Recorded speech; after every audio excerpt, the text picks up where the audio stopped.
జార్ఖండ్లో తొలి విడత అసెంబ్లీ వాయనాడ్ ఎంపీ ఉప ఎన్నికతో పాటు దేశవ్యాప్తంగా మరో 31 అసెంబ్లీ స్థానాలకు పోలింగ్ కొనసాగుతోంది. జార్ఖండ్లో 43 స్థానాలకు పోలింగ్ జరుగుతోంది. ఉదయం నుంచి చాలా చోట్ల ఓటర్లు పోలింగ్ బూత్లకు చేరుకొని క్యూ లైన్లలో నిల్చున్నారు. సాయంత్రం 5 గంటల వరకు పోలింగ్ జరగనుంది. అయితే కొన్ని సమస్యాత్మక ప్రాంతాల్లో సాయంత్రం 4 గంటలకే పోలింగ్ ముగుస్తుంది. బరిలో మొత్తం 683 మంది అభ్యర్థులు పోటీలో ఉండగా అందులో 73 మంది మహిళలే ఉన్నారు.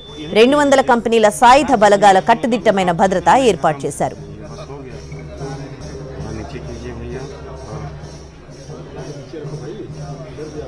Carter Road, Mount Road, French Quarters, MG Road, HSR, Fountain House, Park Street, Barakamba. We've been here, we've been there, Veka's been just everywhere. Wayanad Lok Sabha స్థానానికి పోలింగ్ కొనసాగుతోంది. కాంగ్రెస్ అభ్యర్థిగా ప్రియాంక గాంధీ బరిలో ఉండడంతో వాయనాడు ఉప ఎన్నిక అందరి దృష్టిని ఆకర్షిస్తోంది. వాయనాడు లోక్సభ స్థానానికి రాహుల్ గాంధీ రాజీనామాతో ఉప ఎన్నిక అనివార్యమైంది.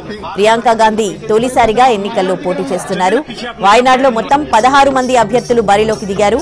14 లక్షల మంది ఓటర్లు ఓటు హక్కు వినియోగించుకోనున్నారు.